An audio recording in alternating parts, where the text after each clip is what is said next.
Hey, I'm Weekend Gabe, and you're checking out Weekend at Gabe's, and thanks for checking out this latest episode. While you're here, also follow us on these social medias at Weekend Gabe, at Weekend at Gabe's, and also at The Real Sam Crane. Thanks for checking us out. Kiraly Payne, if you're not aware, one of the most talented rappers in the city of Chicago. Fact. Definitely one of the most technically gifted dudes. He's been on Lyrical Lemonade, every blog in the city of Chicago. Elevator just picked up the new EP for the fun. And if you haven't listened yet, that is available on Spotify or wherever you stream your music. And we're looking to talk to him a little more about fun in general. We want to talk about the rapping scene. Kiraly is one of those dudes who, you know, if you ask him to freestyle, the man could go for 40 hours. So once again, he joins us. Kiraly Payne joining us here on Weekend at Gabe's. Good evening, sir. How are you? Man, I'm all right. Could be better, but talk about, because I'm in the know on this, but Gabe, I didn't really tell Gabe what was going on with you, man. You just came back from LA and you've had a hell of a day, man. And yeah. I think that's probably the furthest thing from fun that you could get. So tell us about what happened to you today, bro. Man, well, first of all, 30 minutes ago, I just found out I have COVID. Never. What? Yeah, so I'm not too happy right now.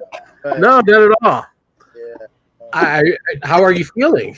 I feel fine. It was just I left early because this girl, I was staying with my friend, and one of his roommates is a girl, and she found out she had it like a few days ago.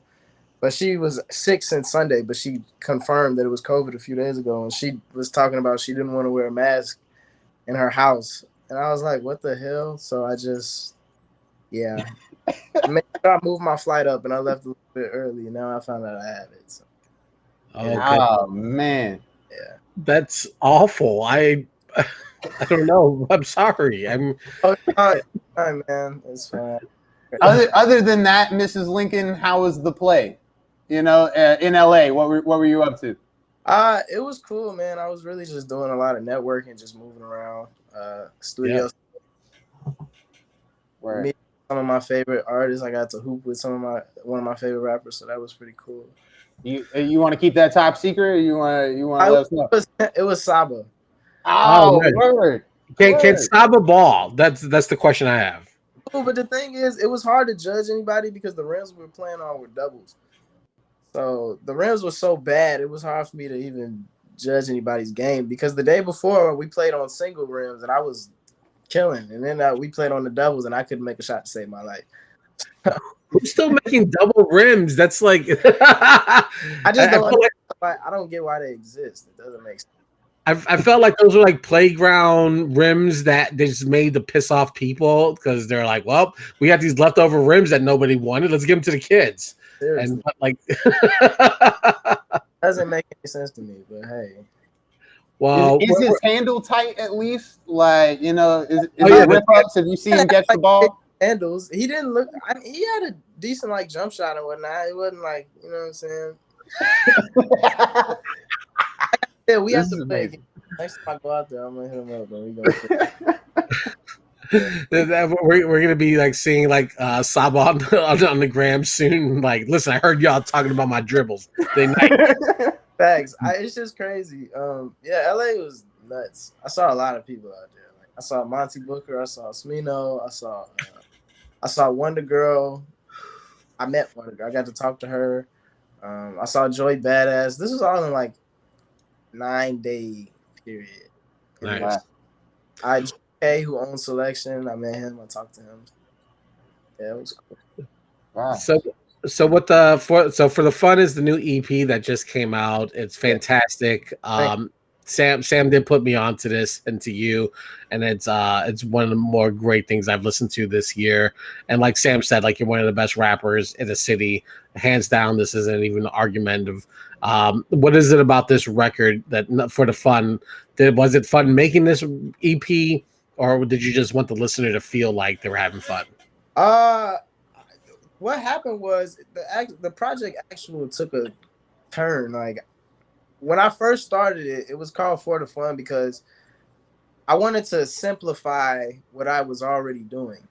So I don't know if you heard my Protect My Heart project, but it's very similar, but this one is just simplified. So I just wanted to have, for the fun, I guess, just meant like simplifying it. And originally I was only going to have like 3 songs on the project. And I was just it was just going to be like I was going to call it a capsule. It wasn't even going to be necessarily an EP, but the way I operate, I just was like, you know what? I want to turn this into a whole cohesive project. So ended up being more than for the fun. I actually put a lot of work into it, but yeah, it was meant for people to have fun too. So. One thing I noticed about this record, because I've known you for a little while and I've been following your career, it was much more melodic this time around, because everybody knows you got the bars, but people don't necessarily know you got the voice.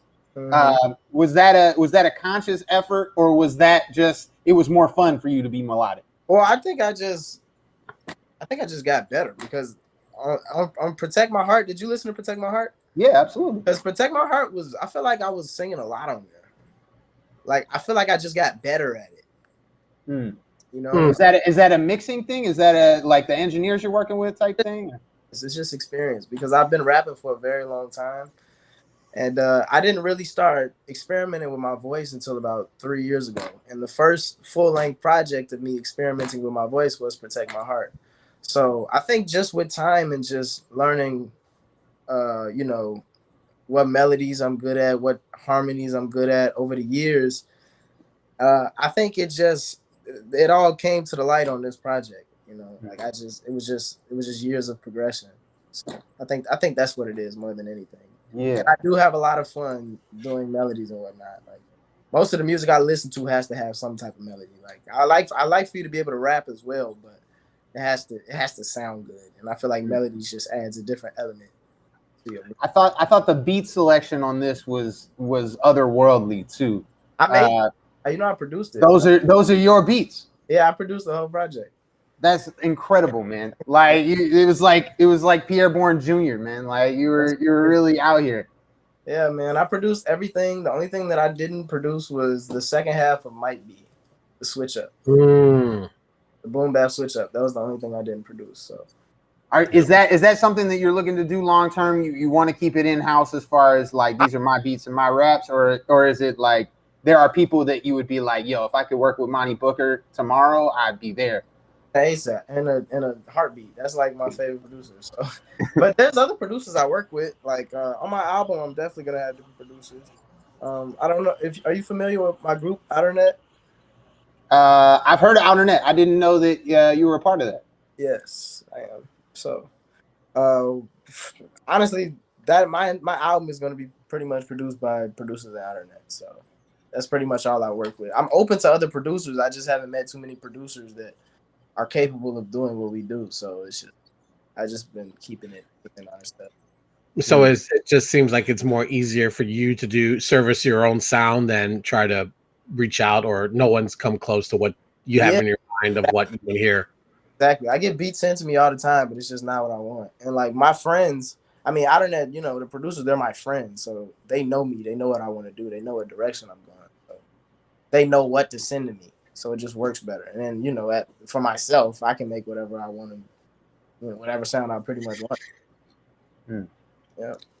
Is that annoying, or is that just telling you that you're looking for something that just hasn't been created yet, or something that no one has yet touched? Because not that you're being picky, but you're being selective of what you want to present. I am picky. I'm trying to be generous. Extremely picky when it comes to beats. Like it's ridiculous. So no, it's not annoying. It's just I just found my niche. You know what I'm saying? And I know what direction I want to go. And I know my direction is not very. There's some competition, but it's not a whole lot of competition. Meaning there's not a whole lot of people making those types of beats all the time. Yeah. Exactly. Because if they were making those types of beats, it's hard to find those types of artists all the time because it's not many of us. So I think it just boils down to that. in the elevator mag, they did a write up on For the Fun. I thought this was interesting. They describe your flow as conversational, almost in the sort of just walking rhythm of delivery. Is that something that you feel comfortable with, as far as like kind of like casually getting into the record versus this forceful, aggression that sometimes you hear with younger artists who really want to make sure that you hear them? But it seems like you're being more delicate about how you present the lyrics into your songs. Absolutely, because I feel like that's something that I used to do a lot of. I used to just be straight. I just used to straight want to bar you up. But now it's more so I'm trying to make people. I want people to listen to what I'm talking about because I'm actually talking about stuff. Yeah. You know what I mean? And so if I'm rapping 100 miles an hour all the time, then there's a lot of things that are going to go over people's heads and people aren't going to necessarily resonate with what I'm saying. So yeah, I definitely have made an effort to use a lot of spacing now within my bars and whatnot, and just try to convey my messages as good as I can, good as possible. Yeah, one of the things. Oh, go ahead, Gabe. I got this last thought, Sam, and then I'll toss it to you. Is that a thought though?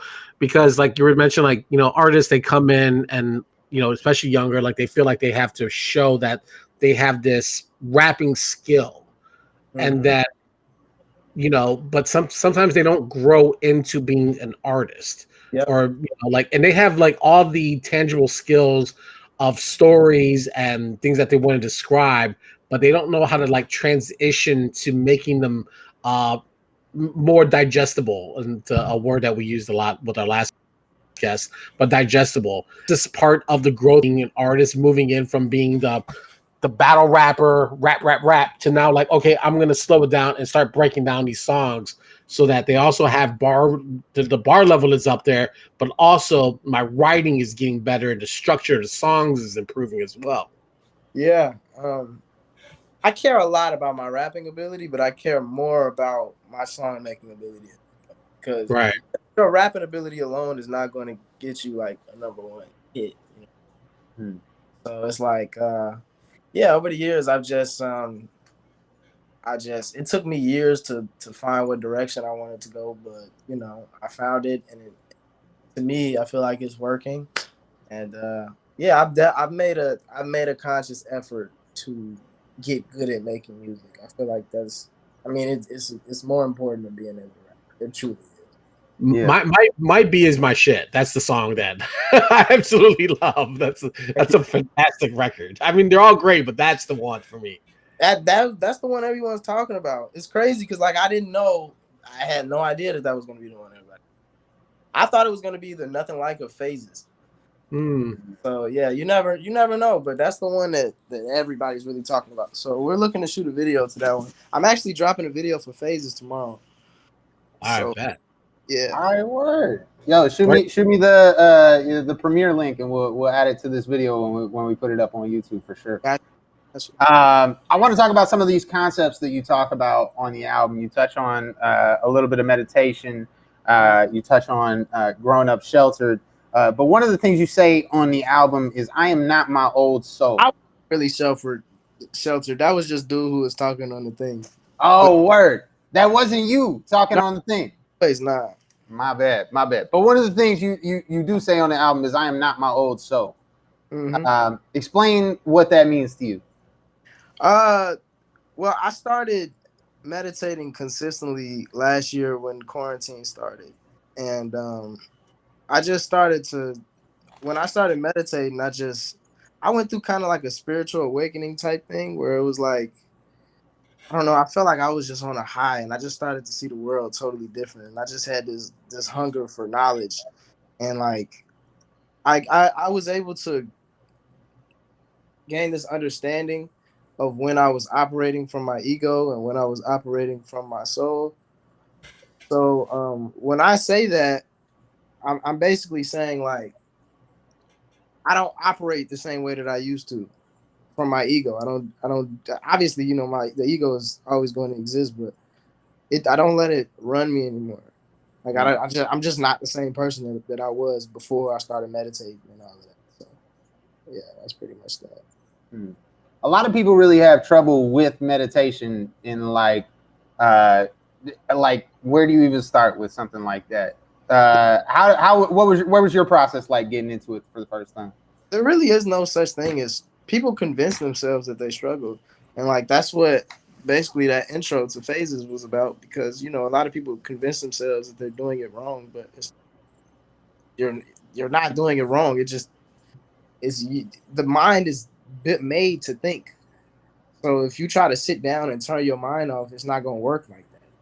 Hmm. You know what I'm saying? And like people just have a misconception of what meditation is. Meditation sometimes it's about actually watching your thoughts and seeing what's on the inside. And this can come with depression, anxiety, etc. sometimes, but that's the only way that it's gonna filter itself out. So people aren't doing it wrong. I think a lot of people don't want to face their demons, to be honest with you, because you have to in order to meditate. So yeah. Mm. That's powerful, man. That was amazing. Thank you, man. Real life. I want to touch on two more questions about fun real quick. Who would you say, other than yourself, obviously, who would you say is the most fun rapper in the game right now? Fun rapper. Ooh. Let me think about that. So not my favorite, but the most fun. The most fun. Yeah, that doesn't necessarily have to be your favorite. You know what I mean? Like I think T-Pain is amazing. Like he's a lot of fun. He's not my favorite artist in the world, but he's definitely the one I have the most fun with. Who would that be? I don't know, because I haven't been listening to a whole lot of shit lately. Not as much as I usually do. Mm. God, that's such a tough question. If you would have asked me like 2 years ago, I would have told you Playboy Cardi. Word. But I don't really listen to him no more. Damn, it's like that. We moved on. I'm not my old Playboy Cardi soul. Nah, bro. All that satanic stuff, not really with that. So, Word. when he did that, I was kind of. Word. All right, and that's yeah. tough. I would just have to say Smino, even though like that is my favorite rapper other than Kendrick. He do be having fun. He has a lot of fun. So I do feel like he has fun. Hell yeah. And then my last question here: Kiraly Payne wakes up on any given day. What is the funnest day that you could put together for yourself? The most fun day that I could put together. I would wake up, say my affirmations. I would do yoga. I would meditate. I will write a song.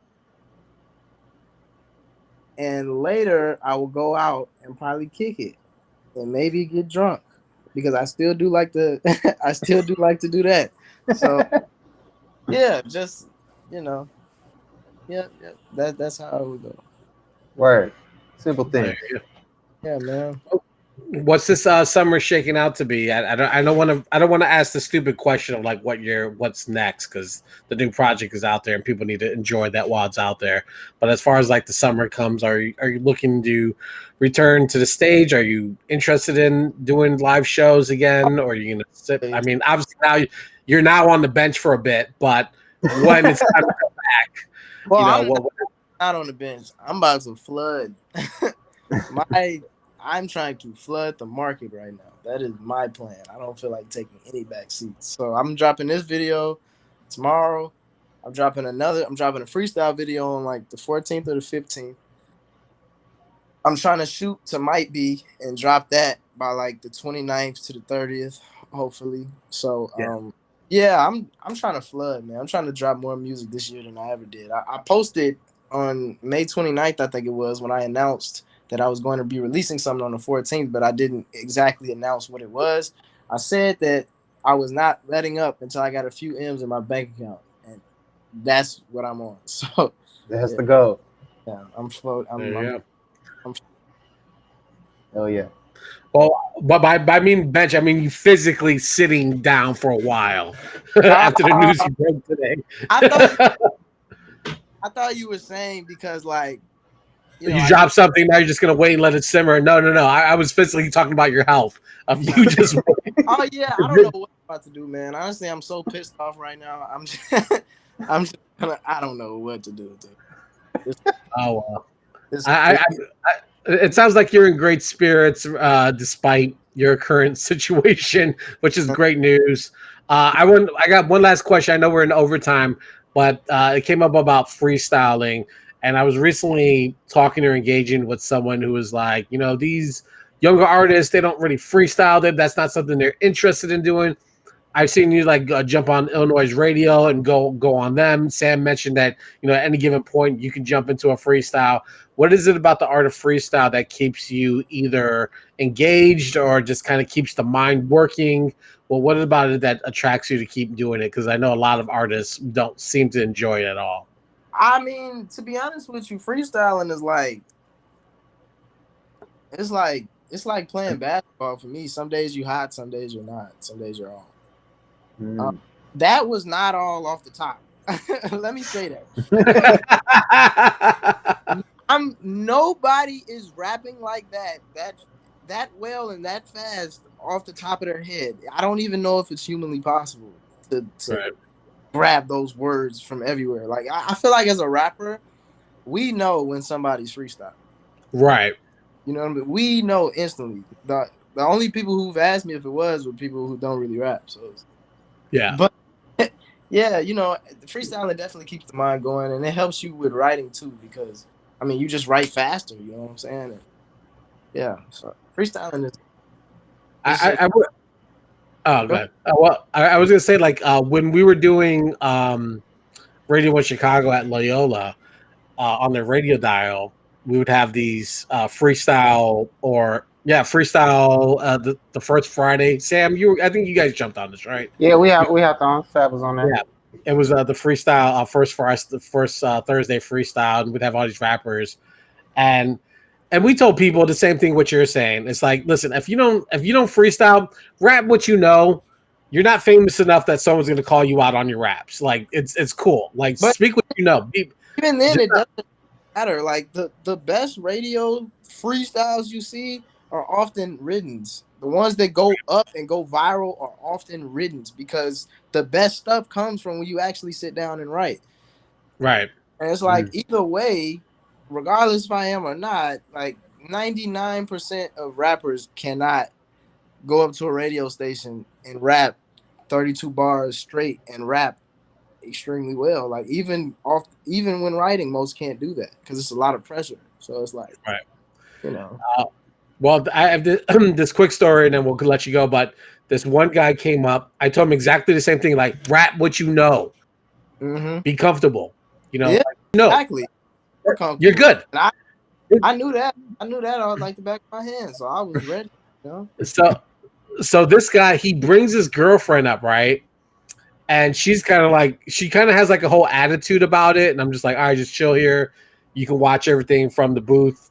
All good. Just hang tight. We'll be done in about 30 minutes. And she's watching him with like this disdain of like, I'm telling you, stop doing this and bringing me to these events. He gets in there and like the beat's going. Everyone's jumping in the cypher. He can't get started. Like he's trying to freestyle, but that's not his thing. He's not listening to what I told him. He goes around. He's like, no, I'm gonna pass. I'm just gonna let the next beat. And it's like 3 beats later, he never gets off. He has to like go leave the session and go walk out with his girlfriend, who's probably wondering if this rap thing is really for him. It was one of the most meanest things I've ever seen happen to someone. To circle back, there's a scene in Rhyme or Reason, one of the hip hop documentaries that came out around the time of the show, the Def Jam documentary. There's a scene where the manager of the Far Side, the famous hip hop group out of LA, tells the band, like, do not freestyle if you do not know how to freestyle. So any artists out there watching, don't do it if you don't know how to do it. It definitely is a skill. Or come prepared with some writtens. Mm-hmm. Definitely, you got to be prepared. What I've done in a lot of situations, like I've started off with a written, and then like I've gone into freestyling. The what is it? Finding Forrester type thing, like. It's start off with something, let go. Yeah. once you start feeling it, it's like, okay, all right, I can capitalize on it. Yeah, I've been in a situation like that before, but I actually capitalized. So Well, I appreciate you joining us so much, Kiraly, joining us here on Weekend. Did I butcher it again? He is terrible, man. I apologize for Weekend at Gabe because he has just come back from vacation. Today's my first day back. I'm struggling with the vowels. Just think cut me some about it. slack. Think about it like karate with an L. Oh, got it. Karate. Yeah. Karate. Got it. Karate. Easy. Exactly. Thank you so much for joining us here on Weekend at Gabe's. We appreciate it. Please get better. Please keep us posted.